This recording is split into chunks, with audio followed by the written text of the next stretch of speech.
The Convivium. I am Professor Rebecca Lowe, and it is my pleasure to introduce to you our next three presenters. This is Zach Giroux, Seth Sadoian, and sorry, I lost my place. Sabrina Garcia, who are making a presentation entitled "The Cresting Point." Their supporting faculty are Dr. Eva Jones, Dr. Andy Levy, and Dr. Steve Minkler, all from the honors program. So please join me in welcoming these presenters. Thank you. Hello, I am Zach Giroux. I'm the current president of the Beta Gamma Xi chapter of Phi Theta Kappa. And this is Seth, our vice president, and Sabrina, our treasurer. Our chapter represents Middlesex's branch of the largest honor society for community college students in the world. Now, as part of our experience within this honor society, we decided to undertake a Honors in Action project. Now, the Honors in Action project is an open-ended project passed down to us from Phi Theta Kappa headquarters as something to increase community involvement. Now, it can be open-ended also in the terms of scale. You can decide the difficulty and the scale, and that's up to the jurisdiction of the chapter, depending on the size, how many active members, that type of thing. So over time, we decided that we wanted to touch on something, a global environmental issue on a community scale. Specifically, we decided to look at the viability of solar energy at community colleges such as Middlesex. Now, over time, we decided that we wanted to choose a medium that would be best for this topic. And we decided that that would be a documentary. And we also found, in terms of a happy coincidence that occurred, Middlesex was looking at the viability of solar energy at the same time as we were. In fact, they were planning a solar installation at the same time as our research. So this gave us access to staff members and faculty that had extensive knowledge already on both solar installations and what is required for a community college like Middlesex to install a installation. So this allowed us to create a documentary outside of a vacuum, essentially. It was more a spirit of collaboration between our chapter and the school itself. So not only did we bring forth information that anyone can find online or in a book, we also had local information from experts that we asked the right questions, and that allowed us to create a documentary that reflected more personal knowledge than just what you could find online or in a book. Now, the documentary, which became known as The Cresting Point, ended up being more than the sum of its parts.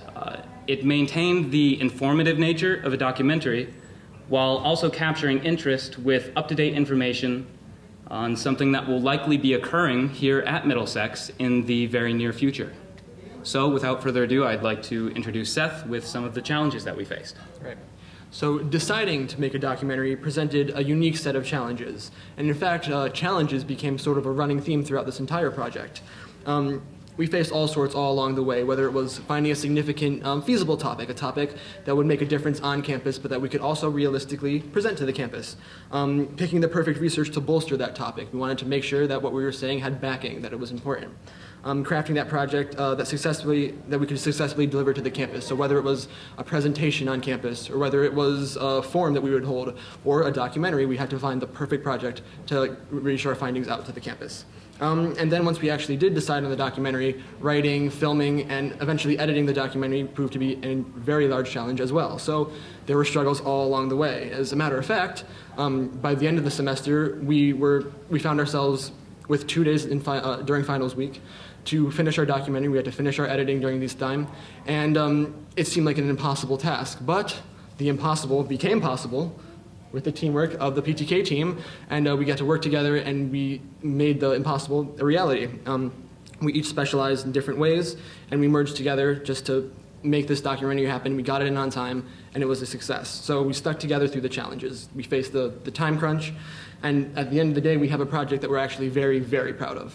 So now on to Sabrina to talk about the outcomes.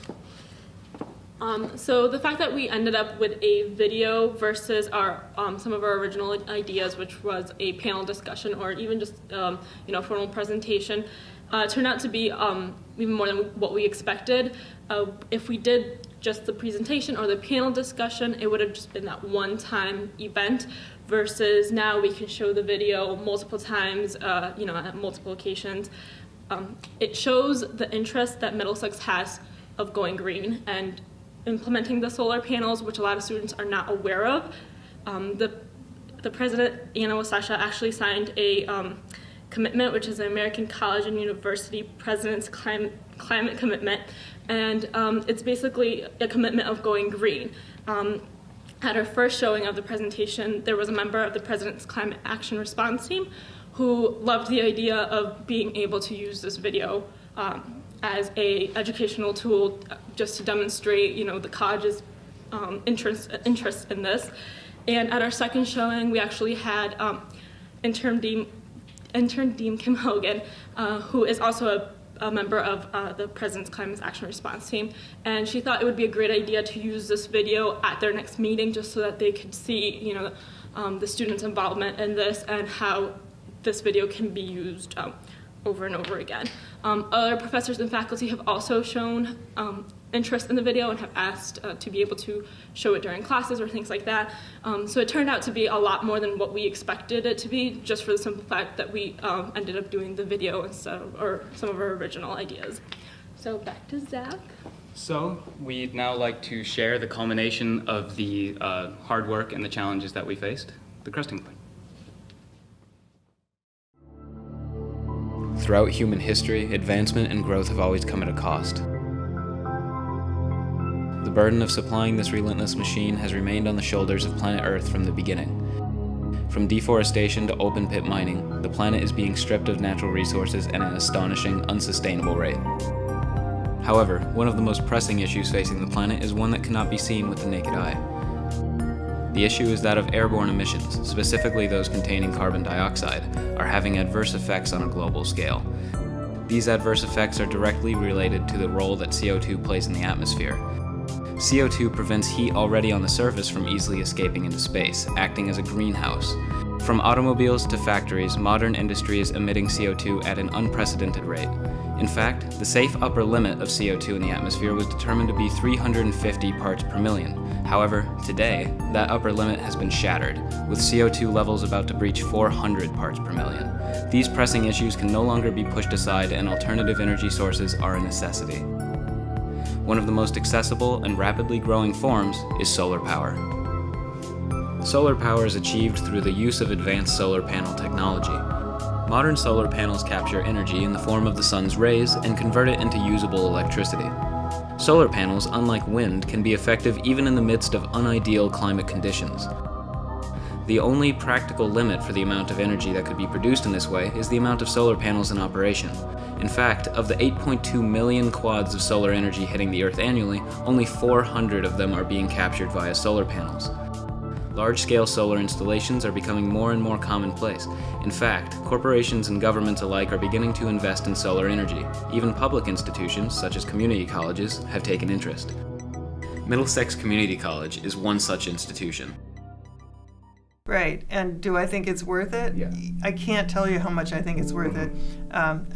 We have, first of all, we signed on to the President's Climate Commitment, and the idea of that is that we want to move the campus to being zero carbon emissions. It really doesn't matter because it's one globe, one atmosphere. So we have to do everything we can, and I think technology will help us. Solar panel technology is not a new idea. It's been around for a long time, but it's gotten better, cheaper, and more accessible. I have them on my own home, which is fantastic. It's been around for a long time, but it was expensive and it wasn't widely adopted. But the longer we live, and I believe in my lifetime, technology will improve to the point where everybody will have access to these sorts of things. The impression is that they would be installed on the ground. And if you've traveled through Massachusetts at all recently, you'll see them everywhere. They're all along the sides of highways, they're in clover leaves, they're in the back parking lots of grocery stores, so I assume they'll look like that. Well, it would be both sides of the roofs of Snow and Wheaton, which are metal roofs with seams, binding seams, and so they thought that was going to be perfect because you can clamp it onto the seams. And then Founders has a considerable amount of flat roof, and so it would go on Founders that way. So turbines are another possibility. Geothermal is a possibility. Fuel cell generation is another possibility. Super expensive, and like so many of these things, like electric cars, if there aren't incentives that the federal government or the state creates, people just don't do it. It's too expensive. So the most reasonable one for us right now is solar panels.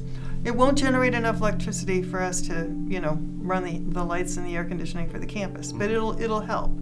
The costs of solar are, certainly upfront costs. It's not insignificant, whether it's on a home or on an institution like Middlesex. There's certainly significant upfront costs. The prices are going to come down as time goes on, so it's a worthwhile investment all around. Having that technology on campus would be such a good teaching tool for us to be able to look at the actual engineering of it, to look at the output, all of the ramifications of using that kind of technology. It's all something that could be rolled into our classes and student projects. It's really, it always comes down to a balance between that upfront cost and what you're going to get out of it. How much are you willing and able to invest up front in terms of the size of it. Not all institutions that I'm aware of have been able to create solar arrays that generate all their electricity. That's not always realistic, and in fact, most often it's not realistic. So I think it's unlikely that we're going to get all of our electricity from solar, but hopefully a significant amount. The budget situation in Connecticut is so dire. I think my feeling is, whatever it takes to get the panels, let's do it. Whatever setup that requires. I think it's terrific that we can even be talking about making this investment at a time when the state budget is such a mess. So I'm happy just to get panels, whatever that means. So we could be a model, and you can be a pioneer, and and we would hope that agencies that are influenced by their obligation to work for the common good, we're really at the this sort of cresting point where we've got to start taking significant action and stop talking about it and do something. The U.S. has got a long way to go. Yeah. In the 1970s, I was traveling in Japan, and there were solar panels on people's roofs all over the place. It's like 40 years later, here we are. Yeah, so it's time. The amount of power being produced via solar and other alternative energy sources has been on the rise for many years. Despite the somewhat expensive nature of solar installations, the amount of energy being produced in the United States alone has been increasing steadily. As more public institutions invest in alternative forms of energy, limited and environmentally hazardous fuels will become a thing of the past. However, carbon emissions will remain a pressing issue until significant changes are made to the way the world is powered. Institutions such as Middlesex Community College have the ability to pave the way for these changes, to lead by example, and push the world over the cresting point of sustainability.